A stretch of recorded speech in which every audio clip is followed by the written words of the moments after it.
بسم الله الرحمن الرحيم. القارعة ما القارعة وما أدراك ما القارعة يوم يكون الناس كالفراش المبثوث وتكون الجبال كالعهن المنفوش فأما من ثقلت موازينه فهو في عيشة راضية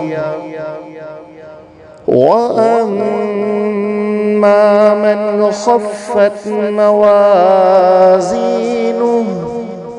فأمه هاوية وما أدراك ما هي نار حامية.